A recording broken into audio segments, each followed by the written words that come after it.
With more than 1,300 street robberies last year and a serious level of drugs offences, Chapeltown has become one of the worst inner-city crime areas in the country. Now there's a new public demand for police to crack down on the hardcore offenders. A public meeting last month formed a new community group to put pressure on the police. That coincides with the arrival in Chapeltown of a new police commander. He plans a new frontline team of officers to get at the heart of the problem. If a small number of people seek confrontation with the police, certainly it's not our intention to back off at all. My idea is to introduce a project team into those areas where some people do feel at risk, and that project team will be there to reassure the public and allow them and traders to go about their normal business.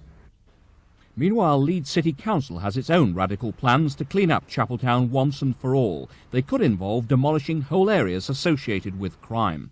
It's an idea already used in the Moss Side area of Manchester, where police and council are fighting an epidemic level of drugs crimes. Discussions have been going on about those kinds of sites. There can be town planning solutions to some of these issues, and not just at the Hayfield Hotel, but maybe elsewhere as well. But not all members of the community in Chapeltown are certain that a tougher police approach is the right answer. What happens when you close that place down? Where do they go then? I mean, it's just not going to just stop. I mean, at least when they're there, at least you know they're all in one area. I think it's the youths, because there's nothing for them to do, is there, around here? What about the problem that causes people to take drugs? Do you know what I mean? They're not solving that.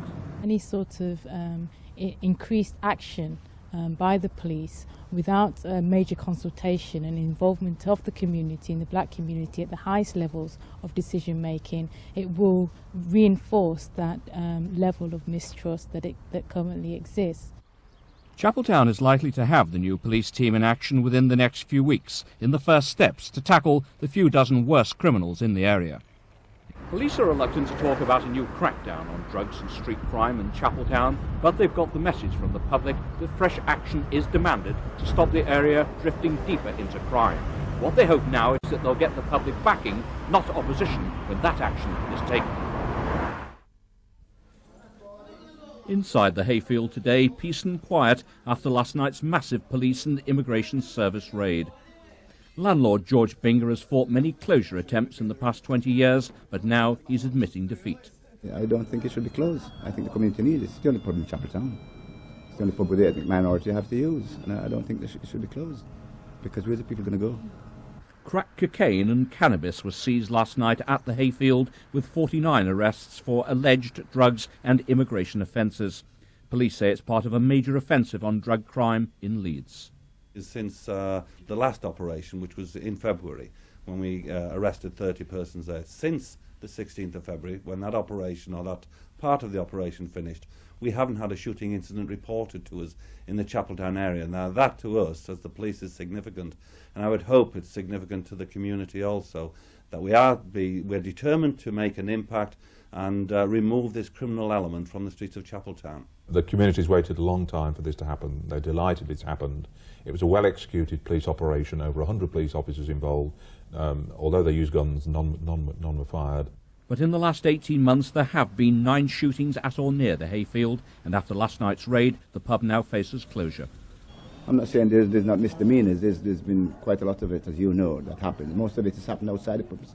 I have no control over what happens outside in the street or in the back of the pub. I can't be in here and be out there at the same time. And I shouldn't be held, or the pub shouldn't be held responsible for these things. Hayfield is a place where everybody goes to have a drink and all that. There'll be nothing around here, and a lot of anarchy will go on as far as I'm concerned if the Hayfield's not there. There'll be nowhere to go, and I reckon that would be a lot of trouble. It's a lively place, it's okay, you know what I mean? It's like somewhere to go in it. The police are intent on closing it, and when they make their mind up to do something like this, it happens. See, regardless of how we feel or what, because I've got 200-300 people that use this place who will be sorry to see the place go. But George Binger thinks that by Monday the Hayfield will be finally closed down.